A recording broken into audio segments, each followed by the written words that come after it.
John Farrell, and I'm a partner on the technology sourcing and innovation team here in Mason Hayes and Curran, and I'm joined by my colleague Wendy Hederman, who's also a partner on the TSI team. Morning all, thank you for joining us. So this morning we're going to look beyond, I guess, the immediate COVID-19 crisis to consider some of the key changes that are taking place at an EU level around consumer protection law. And I suppose reforming and strengthening the digital single market has been a key goal of the EU for the past few years. And we've already seen a number of pieces of new legislation arise out of this. So for those of you that have joined us on some of our previous webinars, you'll know how we tend to run them. But for the benefit of first-time viewers, how we're going to structure the session is a more conversational style between myself and Wendy, where we explore a series of different issues or themes on consumer protection law that either have been recently reformed or where there's changes coming down the track. We do have slides for each topic and some broad points. These are there really more to keep myself and Wendy on track from a timing side, and also to make sure we cover all of the big issues. So don't worry too much about trying to take in all the information on the slides, as we'll circulate them after the session. Also, we want to try and keep it as practical as possible, so we're leaving plenty of time at the end to answer questions. So do feel free to type them into the Q&A box, and we'll go through as many of these as we can at the end. Okay, so I guess let's dive right into it and look at it from, I guess, a high-level perspective before we look at some of the specific changes. It's probably a good opportunity to pass over to you, Wendy. In terms of big picture here, you know, where are we heading with consumer law in the EU? Like, do you think this is going to be the next big area of regulatory reform and change? Yes, John, I mean, consumer protection is definitely in the midst of an overhaul. I mean, maybe best described as being, you know, beefed up to meet the challenges of e-commerce across borders and the EU's digital single market objectives.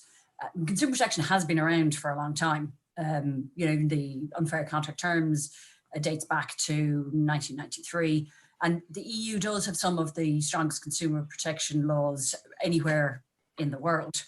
But when the EU Commission did a review, I think a fitness review, and published their results back in 2016, 2017, they found that consumer protection law was outdated in a few respects. It had gaps. It didn't cover a lot of new types of products, which combined soft goods and services and software, that whole distinction, and also that so much now of what people purchase is online, and that fits with the digital single market objective of ensuring that, you know, that is encouraged.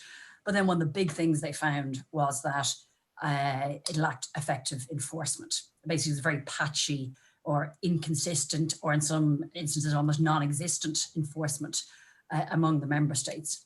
So that review led to what was called the New Deal for consumers, and several pieces of legislation that we're going to look at today come from that New Deal for consumers. Yeah, and I suppose that's a good point for us to jump into the specific legislation, you know, and start looking at the things that are coming down the track in really the next 18 months or so. So I think the first one is probably, like, for my money, one of the most important ones, sometimes called the Omnibus Directive or the Enforcement and Modernization Directive. This is one that's been as we'll for reasons we'll come to in a moment, one that's been getting a lot of people's attention. So do you want to take us through some of the headline points, Wendy? Yeah, I mean, it probably is right that it's getting attention, because this will be a game changer. The Omnibus Directive does two things. As it says, it's enforcement and modernization. So maybe very briefly taking the enforcement piece, this is what will introduce GDPR style fines, the turnover-based penalties. The modernization piece is that it will amend the existing legislation, which is there on the slide, EU consumer protection laws that you'll be familiar with. The Omnibus Directive has 9 short articles, some shorter, some longer. Each of them does some fairly significant things, amending the Unfair Commercial Practices Directive, amending the Consumer Rights Directive, the Unfair Contract Terms, and the Price Indications Directive. And then in each of those pieces of legislation, it adds in the penalties, the higher turnover-based fines. So this will, particularly as regards the much higher enforcement, it will make a significant difference to the way in which consumer protection law operates in the EU, and I suppose the attention that businesses really should be giving to consumer protection legislation. The deadlines are that the member states must adopt national measures to implement this directive by November 2021, and those measures must be effective by the latest 28th of May 2022. And that sounds like a long way off, but in fact, we know from preparation. It's not a long way at all. No, and particularly when you need to go through all of your consumer-facing terms and practices and get your house in order and be in a good position for when those fines come in. Particularly with the current crisis, I mean, like, people are just so focused on COVID-19 at the moment, but, this is not stopping the clock for when this sort of stuff is coming in. So definitely it's worth keeping those timelines in mind.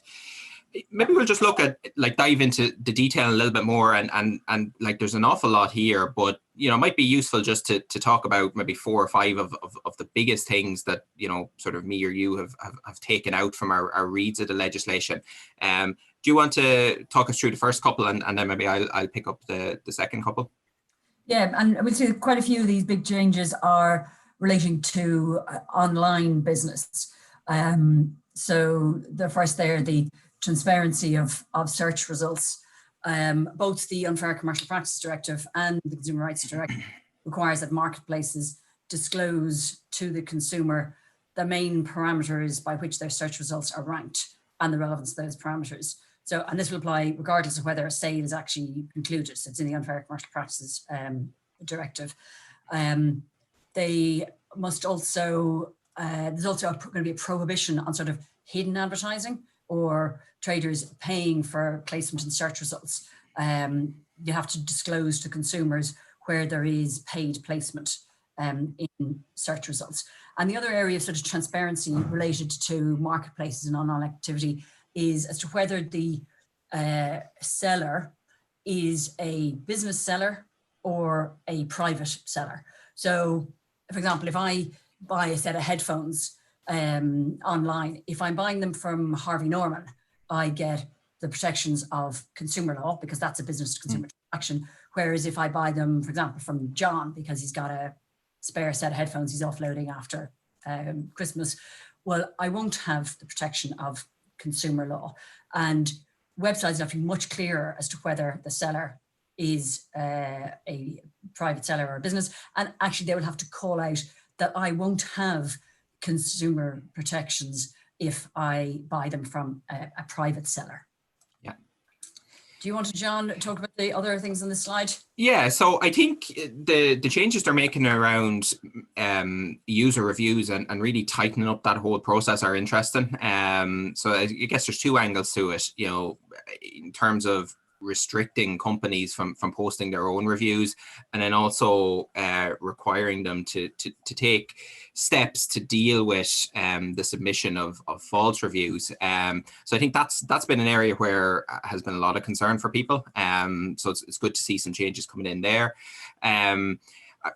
This idea of price personalization, and particularly where it's based on automated decision making, the requirement to make that much more transparent, similar to some of the concepts from GDPR around this idea of automated decision making and profiling. So there's changes coming in there. Dual quality products. This has been another kind of hot topic issue throughout the EU. So it's going to be an unfair commercial practice to market goods as being identical to goods marketed in other EU member states, where those goods have, excuse me, significantly different composition or characteristics, unless this can be objectively justified. I think this is going to start bringing it in line with existing position around dual quality food products.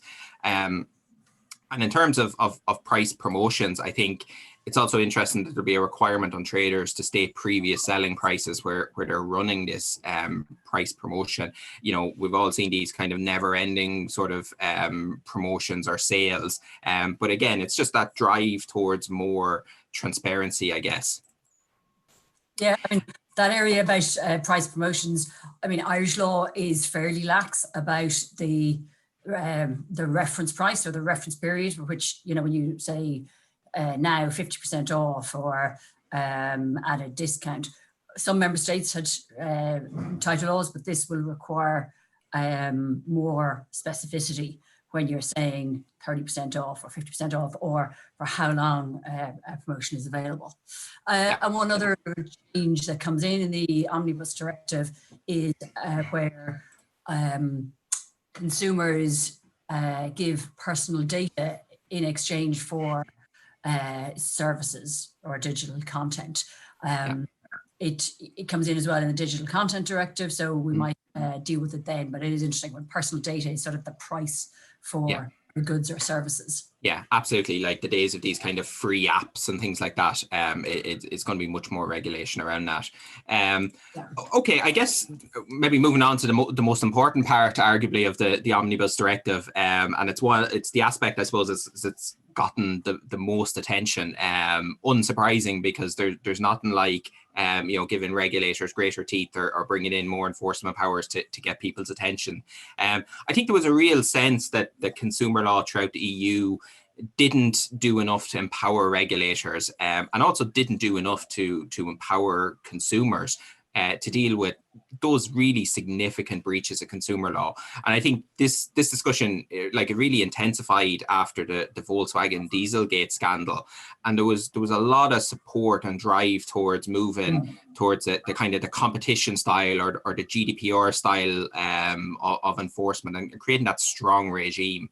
Do you want to just maybe talk us through some of the highlights of what's proposed in the Omnibus Directive around fines and enforcement?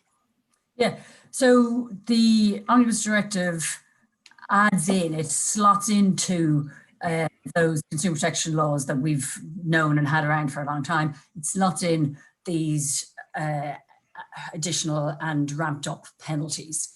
I mean, there's a principle that penalties must be effective, proportionate, and dissuasive. That's not new in terms of a concept, but really it's been found that the penalties in most member states are not effective or dissuasive. Like when the Unfair Consumer Terms legislation came in Ireland, the maximum fine was £1,500, and that's really enough to stop change behaviours. Yeah. So now the requirement is that each member state must have in its laws that the maximum penalties be not less than 4% of a trader's annual turnover in that member state or in the relevant member states, or when they can't work out or when the turnover isn't available, then the maximum fine must be no less than 2 million euros. So the 4% is similar to GDPR, the 2 million is definitely less than we have in GDPR. But what is noteworthy is that this will not prevent member states from having higher levels of fine. So I think that at the moment in some countries, Netherlands, Poland, I think they have fines of up to 10% of turnover. And in fact, we have seen in some member states in recent years, like for example, in France, it was a competition and consumer authority that imposed a fine of 25 million on Apple earlier this year for breaches of consumer law, misleading omissions related to new operating system. So, they're the sort of headline grabbing things that do make businesses pay attention. And very briefly, I'd say that member states have to have it in their laws that the fines are determined in accordance with an indicative list of criteria. So they are things like that the nature, gravity, scope and duration of the infringement has to be taken into account, any mitigating factors, any remedies already provided by the trader, whether they're a repeat offender, and also how widespread whether they have made a financial gain or avoided losses by engaging in this illegal practice. So similar criteria to GDPR, but with a few tweaks. And these fines must apply in each member state by the latest May 2022. I think it's probably worth repeating that there are definitely learnings from GDPR. And I think the EU Commission, in proposing legislation, has itself learnt from GDPR. But would you take us through on some of these points? Yeah, so like I suppose the in terms of the biggest takeaway is probably the most obvious, but I guess it is worth repeating again that, you know, the prospects of big fines really does concentrate the mind of businesses and gets the attention of senior management. You know, 4 or 5 figure fines, particularly for big, you know, multinational companies, probably not going to change behavior. You're getting into 6, 7, 8 figure fines. They're the things that drive real change, and that's what the EU wants. You know, in the pre-GDPR days, I guess there was a lot of attitude from companies that, you know, data protection was something that applied to technology companies, but it kind of didn't really impact everyone else. I think there's been a real mindset change on that. You know, everybody knows they have data protection obligations now. I think we're going to see a similar change with consumer laws. You know, anytime you have that interaction with consumers, even maybe not directly within the supply chain, as we'll come to later on, but you're just going to have to be conscious of what these rules are and know that if you get them wrong, you could be on the wrong end of a fairly significant fine. And I suppose 2 other points that are just worth mentioning briefly. I think what we'll see is people are going to start becoming a lot more knowledgeable about their rights under this legislation. I think we've seen that with GDPR. People know what their rights are a lot more. And I think the second thing is that having a proactive rather than a reactive approach really pays off dividends. You know, you've seen with the companies that put in the hard yards around the implementation of GDPR, they're in a much better position now to deal with breaches and things like that compared to companies that just sort of went through the motions. So I think, look, that's kind of a good overview of it, but maybe like, is there a lot there, Wendy? Maybe is there, you know, a couple of points just to kind of take away with the Omnibus Directive?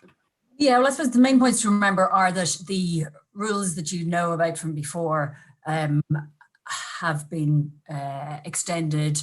There are more of the online activities that are now targeted by this Omnibus Directive, things like fake customer reviews, hidden advertising, transparency around ranking. All of those things are what businesses are going to need to get ready to comply with. And then that the cost of getting it wrong is ramping up dramatically. So as you say, it sounds familiar to people who've dealt with GDPR in recent years, and the same rationale is driving it. That increased enforcement should lead to better compliance and better protections for consumers. So probably time to move on to another significant change that is coming in. And again, there's been a little bit of talk around this. Could you take us, John, to the Digital Content Directive?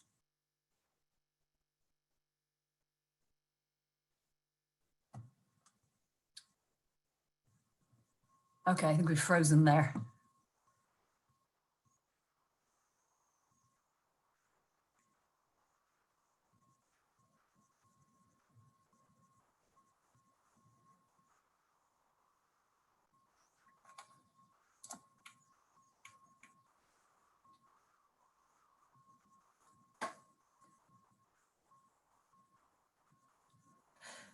Okay, I'm not sure whether any of you can hear John. I can't. The next issue we were going to speak about was the Digital Content Directive. I mean, this is another game changer in terms of legislation. It is consumer law up to date around selling digital services and digital content. We all know there's been a much greater move towards digital content in the last 10 years. And in practice, for those of us advising businesses, there have been gaps between the old sale of goods legislation and the provisions that dealt with services. And the legislation just didn't fully deal with the types of online content, apps, and software that was available. So firstly, to deal with when does this apply? Well, this comes in January 2022. It's effectively close to a full harmonization measure to try and create a unified and consistent level of protection. Sorry, Wendy, I think I cut out on you there. You did. I wanted you to cut out on everybody or just me. I'd say probably everybody. The joys of working from home. But hopefully we're back up and running now, and everyone can see the slides. Just put a message in the comments box if you can't. But hopefully that's the end of the IT issues. Okay, so John, I'll hand back to you. So can you tell us what does this Digital Content Directive apply to? Yeah, so it's going to capture things like digital content, so games and ebooks, digital services, so streaming, SaaS platforms. I guess where it doesn't apply is around issues around interconnected goods, so like the software on smart TVs and stuff, and there's real interconnection with the Consumer Sales Directive, which we'll touch on in a few minutes. Also, things excluded are the likes of healthcare, but healthcare apps are included, and it also doesn't capture things like open source software. I think coming back to something you mentioned briefly at the start around this idea of paying for content with personal data. So even where you're getting a free service or digital content, but you're paying for it with the provision of personal information, that's going to bring you within the scope of the directive. Now, there's a couple of carve-outs. So if you're collecting information or processing it purely for the purposes of supplying the digital content or the service, that's carved out. So if you take like a map app, you have to process location data as part of that to provide the service. That's fine. You won't be within the scope. But obviously, if you're doing something else with the data, then it'll bring you back within it. Like and also if you're using the location data for the purposes of giving them targeted advertising. Exactly. Yeah, exactly. That will bring you back in within the scope of having paid for it with your data. Also, if you're processing it for legal requirements. So that would be something like anti-money laundering legislation. So if you're just doing it for that purpose, you're going to be outside the scope.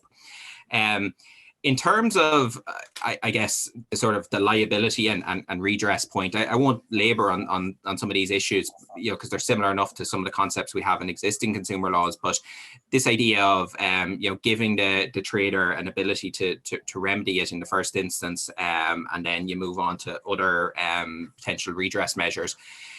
This idea of conformity and having the digital content or service in conformity with how it's described, I think that's important because it looks at it from a few different angles, and some of them are kind of new concepts. You have this idea of a subjective conformity, which is fitness for purpose, which consumers have made known or as detailed in a contract.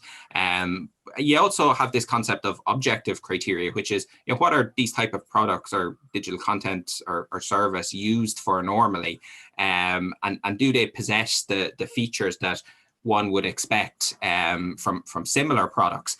Particularly included here is, statements made on or behalf of the trader or indeed persons in the link of the transaction. So it may not even be necessarily the trader that makes them.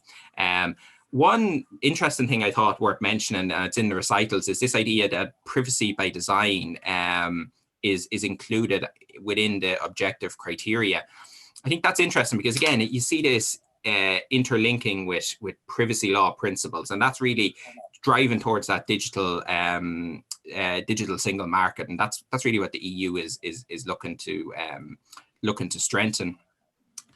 In terms of non-conformity, it makes a difference between single supply, so you just provide something once, and this idea of continuous supply. Where it's continuous supply, you need to keep it the conformity for the length of the agreement. Single supply, you have that 2-year period, which exists in some other legislation. Where the defect arises within the first year, it's presumed to have been there at the time of supply. But there are duties for the consumer. They have to cooperate with the trader to try and determine what was the issue. So, for example, was it just something like an interoperability issue? Or some other technical issue that caused the lack of conformity, as opposed to the digital content. There's also new updating obligations. So the trader will have to keep the digital content or digital service in conformity. If the consumer fails to install updates in timely manners, this can impact whether they have a right of remedy because of a lack of conformity arising out of that. And again, a lot of the sort of remedies for lack of conformity are things we're used to, things like price reduction, opportunities to bring it into conformity, and maybe even termination. There are carve-outs for disproportionate efforts, for example, around things like free products, where actually, the cost of what it is to bring it into conformity would be just disproportionate. When you talk about, I guess, the Digital Content Directive, the directive that goes hand in hand with that is the Sale of Goods Directive. So do you want to just take us through maybe a couple of the high level points in this, Wendy? A lot of it builds on existing legislation, but there are a couple of interesting points, right? Yeah, and this Sale of Goods Directive hasn't had as much attention as the Digital Content Directive. I mean, yes, maybe because there's more new stuff in the Digital Content Directive, but actually quite a bit of the ideas and principles in the Digital Content Directive are now being applied to goods that have digital elements. So goods with software, where the software is required to make that good function, whether it won't work without the software. They come within the Goods Directive, and the Sale of Goods Directive and the Digital Content Directive in the main clauses and also in the recitals try and get this alignment or the consistency between the Goods Directive and the Digital Content Directive, so that it's tricky though. Beside each other, but with no gaps. That you're either within one or the other. Not always terribly clear. The Goods Directive, for example, will apply to smart TVs. It'll apply to, let's say, fitness trackers, the physical tracker. Whereas if all you're getting is a fitness app, then you're in the Digital Content Directive. Some of the new things in the Goods Directive are similar to what you were talking about. I mean, that 2-year guarantee has always been there, but member states are able to keep a longer period. And we know that's caused problems under Irish law because we have a 6-year thing. So yes, this is a directive. It's described as in certain places as full harmonization to make it easier for traders to trade across borders. In fact, it's not. There are several places where member states can adopt different provisions, how long the guarantee is for secondhand goods, a few things like that. The other issue that you mentioned, digital content, which is really interesting for goods, is updates. So there'll be an obligation on a seller of goods with digital elements to update them, not just for as long as it is as it's stated in the contract, but also by this objective criteria of how long it's reasonable to expect that it would be available. A non-conformity would be considered to be where the installation instructions aren't clear. So if the consumer is expected to install the software or download an app to make the goods work, and the consumer doesn't do that properly, well, the trader could be liable if their installation instructions weren't clear enough. Yeah. Also, the remedies, it should simplify a little bit what we have in existing Irish law, where we have this complicated matrix across 3 sets of legislation. The remedies are, in the first place, repair or replacement. The consumer can call for either repair or replacement. The trader has some sort of ways out of that if the remedy is disproportionate or not cost effective. And then there are also the remedies called out of price reduction or termination and the circumstances in which those remedies would apply. There are also changes to the guarantees legislation. It replaces the previous directive in this area. Noteworthy change is that the consumer guarantee will have to be given to the consumer on durable medium, not just if the consumer requests it, but actually has to be provided along with the sale. And if the trader has made more extensive kind of promises as regards that commercial guarantee in advertisements or pre-sale statements, then that's what will legally bind the trader and not the narrower terms that are within the legal commercial guarantee. So as with the Digital Content Directive, this comes into effect from January 2022. And I think there are quite a few changes for sellers of goods, particularly goods with digital elements, that will take some time to get right, their process as regards updates, installation, the duration of the contract, the conformity. So definitely one that's worth preparing for. Yeah, absolutely. Okay, well, we might maybe just move on to something that's a little bit more immediate, I guess, in terms of when it's going to take effect, and that's the online platform regulations. I think there's a lot of really interesting aspects to it. Not least that it's kind of phrased as a B2B, but actually, it kind of has at its heart that consumer protection element. Do you want to just take us through some of the bigger points from it? Well, it's July, it's coming into effect, right? Yeah, that's less than 2 months' time. Yeah. A lot of the big platforms are well on their way to preparing or are ready to comply with this. I mean, what is interesting is that platforms, I thought by one count, there are possibly 7,000, 8,000 platforms or online intermediation services, as they're described in this platform regulation, that will be bound by the provisions of this regulation. So that's e-commerce marketplaces, auction websites, price comparison websites, app stores, anywhere where there's a platform where consumers can purchase or acquire goods from a third party. And the concepts in here as regards transparency of search results,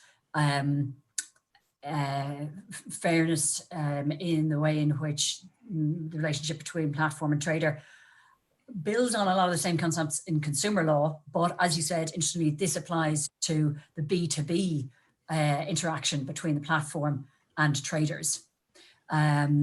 So it is the two main areas in the interaction between platforms and traders are the terms and conditions. So the terms must be clear and intelligible. The terms can't be changed willy-nilly by the platform. There's a minimum 15-day notice of changes. There's a minimum 30 days for terminating the platform service or for and if you delist a trader's goods, there has to be reasons given, an appeal mechanism. There's this has to be a published complaints procedure for traders to use. The platform has to have the names of at least 2 mediators available there on the website to whom traders can refer their dispute with the platform. And so, I mean, that's, fairly far reaching in terms of the interaction between the platforms and the traders. There's also a second section of this platform regulation, which applies only to search engines. Do you want to? Yeah. So I think, as you said, look, there's a lot of focus on the platform side of it because it'll impact a lot more businesses. But yeah, it's a lot of interesting stuff on the search engine side as well. More detailed transparency and disclosure requirements for search engines, and this idea of preparing public disclosures, explaining ranking practices and the parameters that underpin the ranking, and reasons for relative importance and things like that. So there's a lot of important changes are going to come into effect in terms of how search engines operate, and I think it'll be interesting to see after July how that actually looks in practice.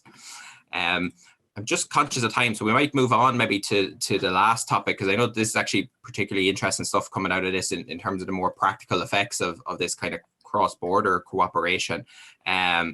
So in terms of the CPC regulation, there's always been that good sort of framework of cross-jurisdictional assistance, but the regulation came in January has really strengthened that, right?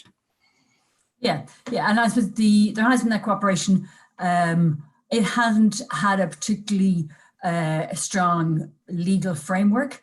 The consumer protection authorities in the various member states have done some really interesting work over the last couple of years, and the output of the reviews that they did of multi-jurisdictional traders, the big guys like Facebook, Twitter, the Google Plus, and more recently Airbnb and Booking.com. I mean, you can see that they're the kind of activities that are difficult they're difficult, but probably has more effect when the consumer protection authorities cooperate across the EU.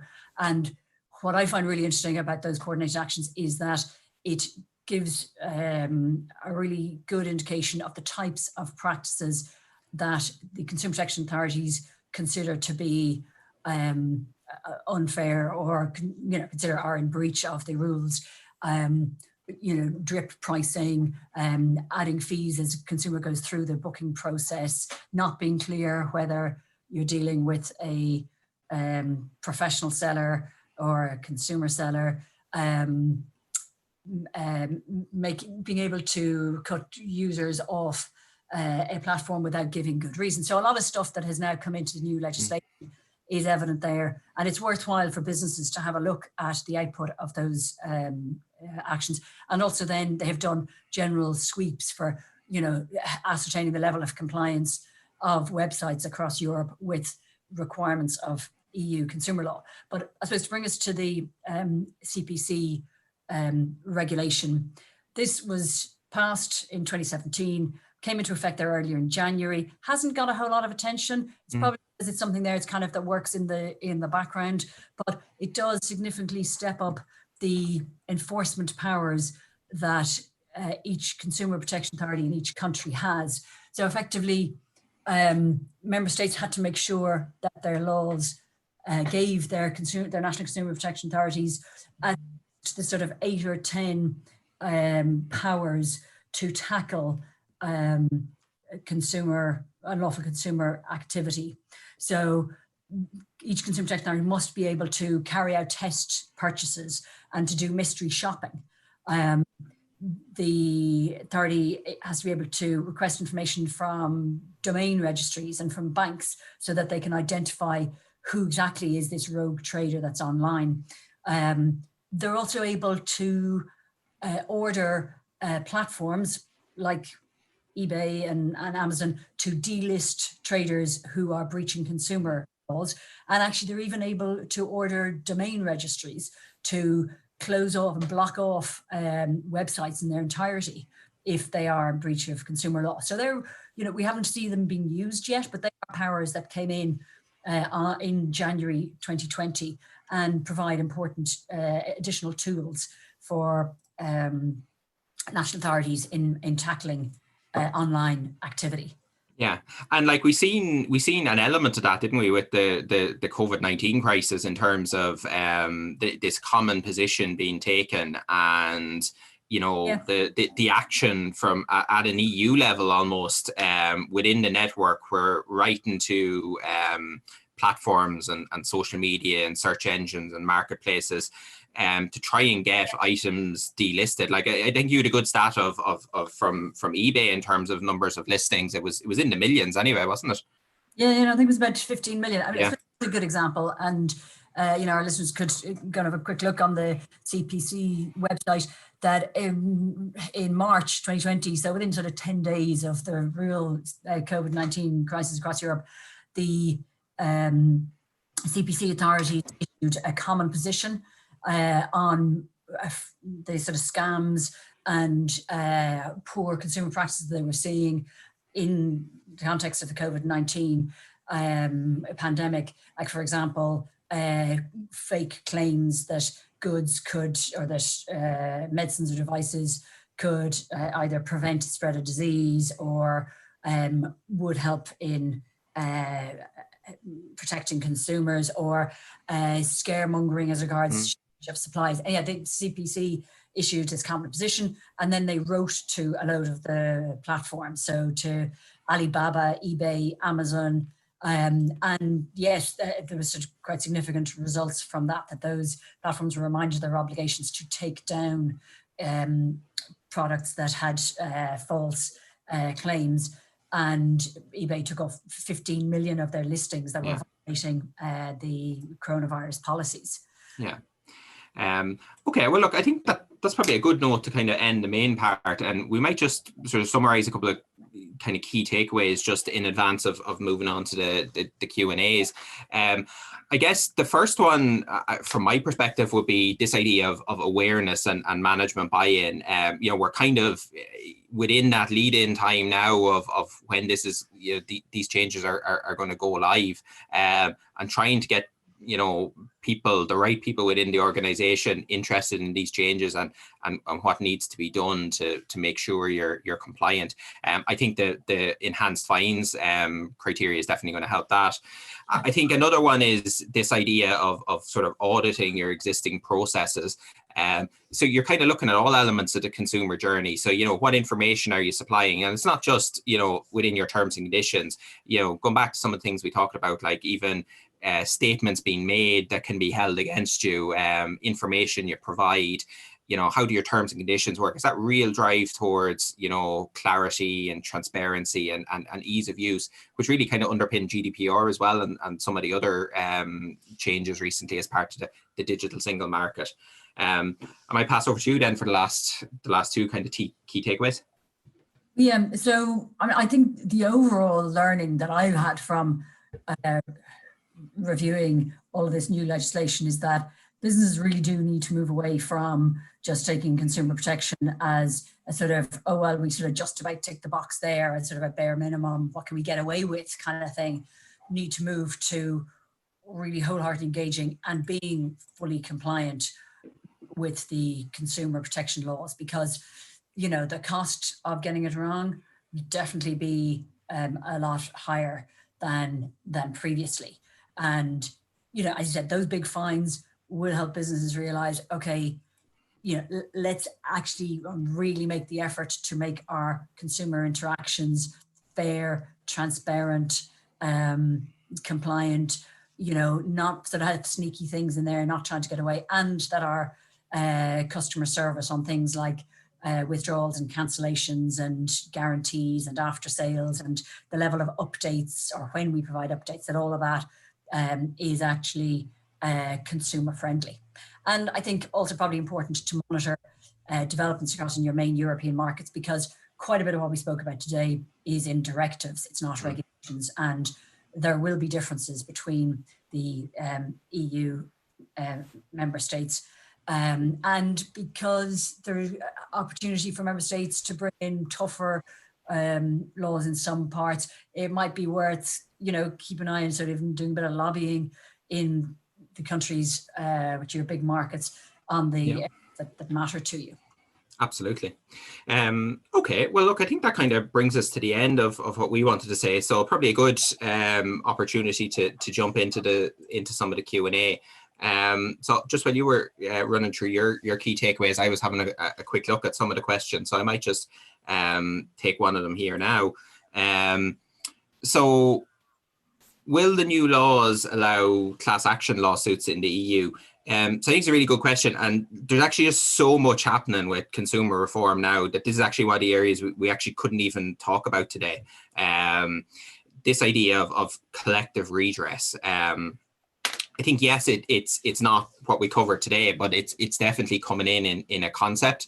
You know, we're not going to have that kind of US style class action lawsuit, but particularly coming out of the Volkswagen scandal, there was a real sense that there just wasn't enough powers for consumers to take on these bad practices. So this collective redress idea, you know, it's going to be much more policed in the sense that it's you know, certain organizations can take them, and it'll have that oversight from public authorities. But it will bring in that form of collective action, which is going to be a key pillar to what the EU are trying to achieve here, I think. Okay, but John, I'll take a few that I can deal with very brief. The first one, is it possible to get a copy of the slides? Yes, absolutely. We will be sending those on, along with a link to recording of this webinar, so you can listen back to it, or you can share it with colleagues. Another one very briefly, okay, what you consider the other most important piece of EU legislation apart from those on the Omnibus Directive? I think the Digital Content Directive is probably the next most important after the Omnibus. Don't forget about the Goods Directive. Question here about, and this is from Eric, is the directive transnational in application like GDPR? And how do you envisage enforcement playing out in practice where the vendor is not located in a member state? Okay, well, where the vendor isn't in a member state, yes, the consumer rules will apply. I mean, the position currently is that consumer protection rules apply where a trader directs his sale into a country, which means, shipping to that country or having a website that's directed to that country. So just setting yourself up outside the EU is not going to prevent the application of these consumer protection laws. And is the directive transnational in application? No, really, it still applies on a country by country basis on where the consumers are based, depending on whether you direct your trade to that country. But there will be this coordinated enforcement across the countries, but there isn't the same one-stop shop. So you could definitely face enforcement action in several member states. Yeah. Do you want to take anything yeah, else there? I'll take one here. How do the regulations apply to goods available for rental via an online platform where there's no possibility to purchase these items? So I think this is probably would be captured within that concept of it be digital content directive again, but you're probably caught within a digital service. It's more the sort of apps purchase and stuff is the digital content, but probably streaming platforms and things like that, probably more likely to be a digital service. But broadly, a lot of the same principles will continue to apply. Okay, I think that answers the question as well. Does the directive apply to subscriptions? Yeah. Yeah, I think it will, yeah. And you'll have that continuous obligation. So where it is a subscription service of conformity, it's that continuous obligation of conformity because it's for the life of the, as long as you're a subscriber, I guess. Yeah. Okay, another one here. Does this cover financial services apps, e.g. apps from banks to enable online banking? I think it will. I think we need to look quite, because there is other financial services legislation. Yeah.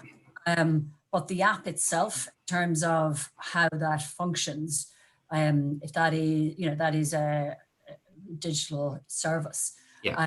So I think it is going to apply. Probably the content of what is transacted on the app may be regulated instead by financial services legislation.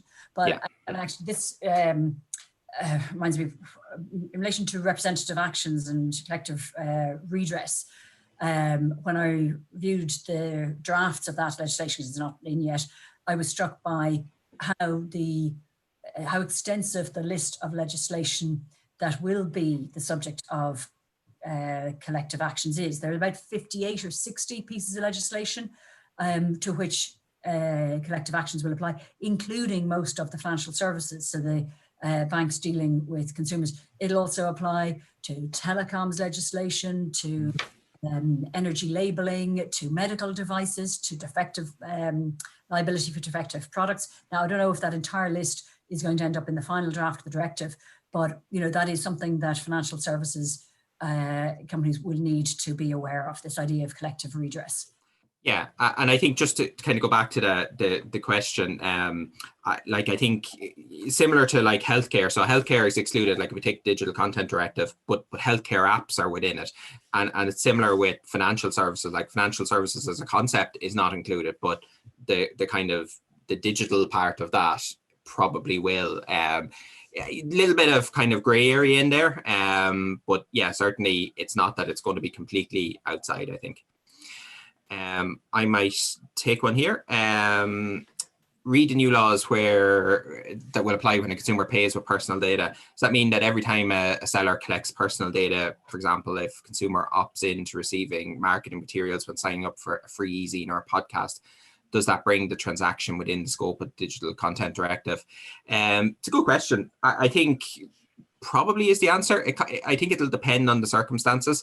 So if you're giving access to, so if you're collecting information for somebody to sign up to an e-zine or something like that, that's getting into marketing rules from a GDPR perspective. But if you're requiring somebody to create an account and I suppose provide personal information to get access to content, be that paywalled content or a podcast or something like that, I think it will be captured within, because you're collecting that personal information and you're using it for something outside of just purely what's needed to provide the service. So yeah, I think a lot of those scenarios will get captured by it. Okay. Okay, I think we're probably up against time, so I will, there are a few here thanking us for our overview. I'm delighted to hear that. So the one I was going to answer there. Does Mason Hayes and Karen, this is from John, doesn't Mason Hayes and Karen have a view of the current CCP position on companies offering credits / delayed refunds to consumers facing companies in the travel space? That's an interesting one where the legal position comes up against, you know, there are very tough circumstances that the travel industry is in. I mean, I think the EU Commission and the various consumer authorities are pretty clear, you know, what's required. The travel directives that if the airline cancels a flight, they must give the refund within 7 days.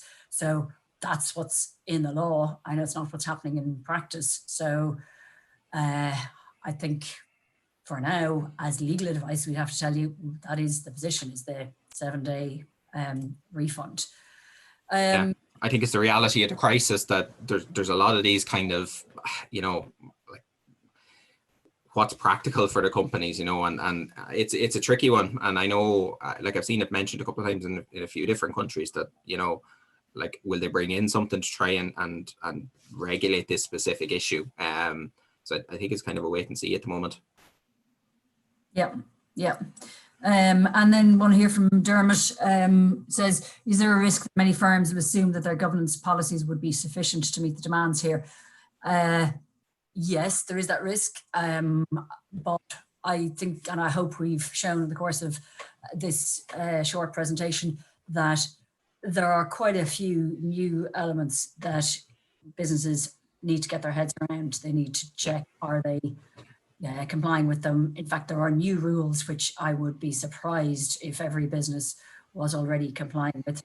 And I think, as I said, you know, businesses need to move from a sort of bare minimum, you know, what can we get away with, to fully engaging and complying.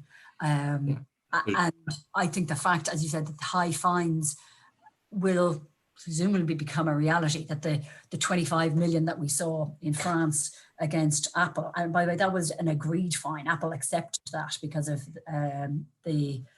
where that investigation was heading, or the 10 million that was applied by the Italian Consumer Protection Authority against Facebook for its practices in terms of the consumer information that it gave when collecting data or signing up people to Facebook. You know, that 10 million, that's not the kind of thing we've seen in Ireland or the UK or in other countries, but will become more common. And that definitely will focus the minds of businesses. Yeah, that's the sort of thing, really. We've seen it with data protection. It's that and competition law and other areas. That's the sort of thing that drives real change. Okay, well, look, I think we've got a little bit over time, but I think that probably brings us to the end. So I guess just to say thanks again for everyone for tuning in. I hope you found it useful. The copy of the slides and a link to the recording will be circulated afterwards. So thanks very much. Thank you, guys. Thank you, everybody.